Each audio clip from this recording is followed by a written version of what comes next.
안녕하세요. 이현우 작가입니다. 지금 부동산 시장이 정상화되고 있습니다. 영끌 선동꾼들이 아무리 폭등을 외쳐도 사람들이 아무도 관심을 가져주지 않고 있는데요. 실제로 지금 10월 15일 대책 이후에 거래량이 80%가 줄어들었습니다. 부동산은 거래량이 줄어들고 사람들이 외면을 하고 있는 상황에서 반대로 주식시장으로 관심이 완전히 바뀌고 있습니다. 지금 코스피 지수가 정말 놀랄 만큼 빠르게 상승하고 있습니다. 저도 4개월 전에 코스피 지수에 투자해야 한다고 강력히 주장했지만 이렇게까지 빠르게 상승할 줄은 몰랐습니다. 장기적으로 5천을 가지 않을까 보수적으로 생각했는데요. 아무튼 급하게 상승한 만큼 불안해하거나 앞으로 어떻게 대비해야 할지 궁금하신 분들이 있을 것입니다. 그래서 오늘은 그 상황을 알아보겠습니다. 그리고 지금 부동산 불패 신화가 왜 무너졌는지, 지금 영끌 선동꾼들이 난리를 치고 있는 이유도 간단히 알아보겠습니다. 최근 주가가 많이 오르면서 지금이라도 들어가야 하나 고민하시는 분들 많을 것입니다. 그리고 제 영상을 보고 코스피 지수에 이미 투자하신 분들은 수익을 보고 있어도 불안해 하실 수 있습니다. 그래서 이제부터 우리가 준비해야 하는 것은 실적 장세입니다. 지금까지는 외국인들이 많이 주식을 매수했습니다. 미국 금리 인하 시작으로 인한 유동성 증가,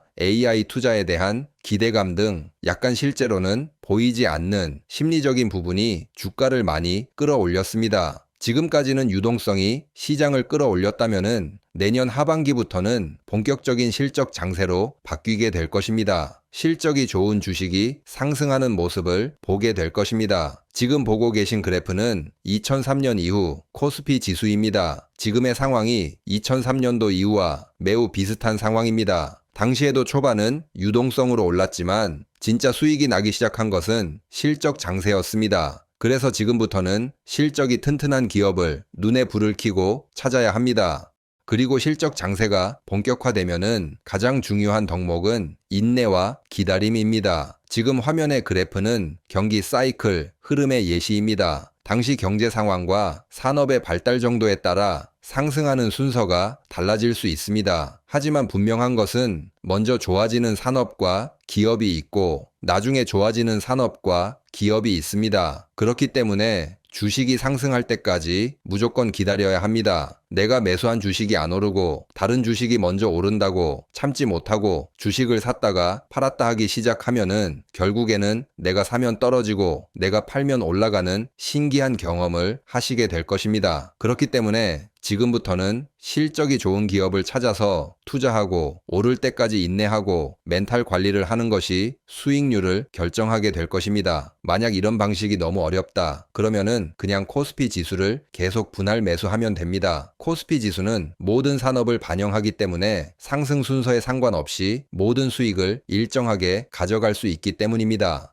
그리고 이제는 실적과 주가 정말 중요해집니다. 최근 민주당이 주식시장 관련 법안을 통과시키고 추진 중인 법들이 많습니다. 내용이 복잡해 보이지만 사실 아주 간단합니다. 경영 못하거나 배당 안 하거나 주가가 엉망이거나 회사 돈 빼돌리면은 여러 주주들이 투표해서 속된 말로 경영진을 잘라버릴 수 있게 만들었습니다. 이런 법이 통과되고 나니까 지금 외국인과 기관이 폭풍 매수를 시작한 겁니다. 그동안 한국 기업들이 실적이 좋아도 주주들을 홀대했습니다. 그런데 이제는 배당 내놔라, 주가 올려라 이렇게 요구할 수 있는 시대가 된 겁니다. 이런 변화는 경영진에게도 분명한 위기이자 기회의 신호입니다. 주가 못 올리면은 나도 위험하다. 혹은 내가 실적을 잘 내면은 스티브 잡스 같은 스타 CEO가 될 수 있다. 이렇게 바뀌게 될 것입니다. 이제 기업들도 실적만큼이나 주가 관리에 목숨 걸 수밖에 없는 시대가 왔습니다. 그 수혜는 좋은 기업에 장기 투자하는 투자자에게 돌아가게 될 것입니다.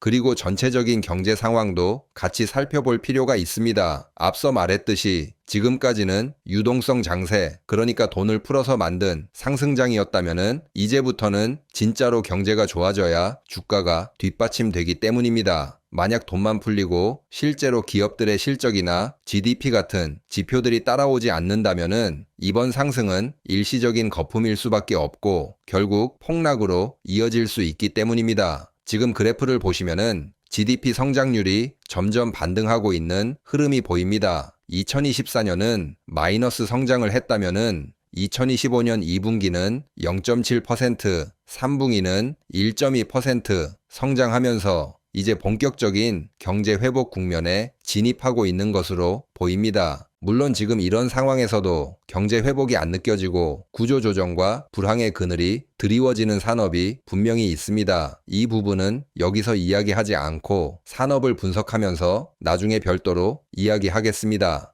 그리고 지금 언론들이 아주 난리가 난 이유가 있습니다. 지금 망해가고 있는 분야가 있는데 바로 건설이기 때문입니다. GDP 성장을 세부적으로 들여다보겠습니다. 그런데 이걸 분야별로 나눠 보면은 극명하게 갈립니다. 내수와 소비는 확실히 살아나고 있습니다. 사람들이 지갑을 열기 시작했고 서비스업은 회복세를 보이고 있습니다. 하지만 딱 한 분야만 정반대 방향으로 가고 있습니다. 바로 건설업입니다. 건설 쪽은 거의 경제 성장률을 깎아먹고 있을 정도로 마이너스입니다. 즉 과거처럼 부동산이나 건설사를 도와주지 않으니까 지금 구조조정이 이루어지고 있는 상황입니다. 사실 말이 좋아서 구조조정이지 망해간다고 보시면 됩니다. 언론들이 이상한 소리를 하는 이유가 여기에 있습니다. 언론사의 대주주인 건설사들이 어렵기 때문에 건설사들을 대변하기 바쁜 상황입니다. 그래서 최근에 부동산 나팔수들 다 불러 모아서 부동산 다시 띄우려고 노력하고 있다고 보시면 됩니다.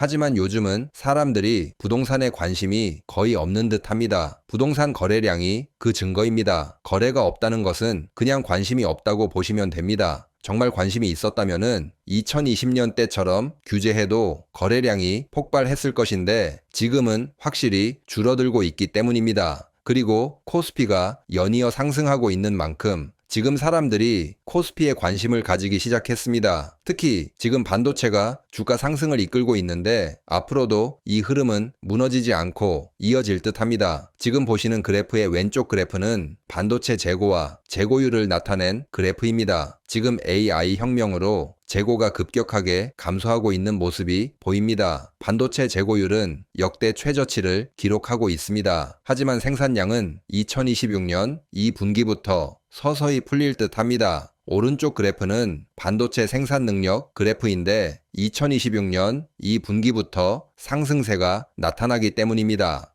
아무튼 오늘은 자산 시장의 흐름이 부동산에서 주식으로 옮겨간 상황을 확실하게 살펴보았습니다. 앞으로 유동성 장세에서 실적 장세로 넘어가면은 우량 기업을 선택해 투자하시기 바랍니다. 물론 제가 분석을 해서 유튜브 영상으로 만들어 보겠습니다. 사실 산업을 분석하고 기업까지 분석을 하는 것은 정말 많은 시간과 노력이 필요하기 때문에 영상이 자주는 못 올라가고 분기별로 1개 정도 올릴 계획입니다. 그리고 지금도 늦지 않았으니까 열심히 공부해서 좋은 기업을 찾는 훈련을 하면 좋을 것입니다. 특히 악플 다시는 분들도 진짜 이번에는 공부해서 우량 기업에 투자하시기 바랍니다. 4달 전부터 계속 코스피 지수에 투자해서 돈을 좀 벌라고 권유했는데 어떻게 좀 벌고 있을지 모르겠습니다. 거래도 안 되는 부동산은 빨리 접고 우량주 찾아내는 방향으로 가시기 바랍니다. 그럼 오늘 영상은 여기서 마치겠습니다. 감사합니다.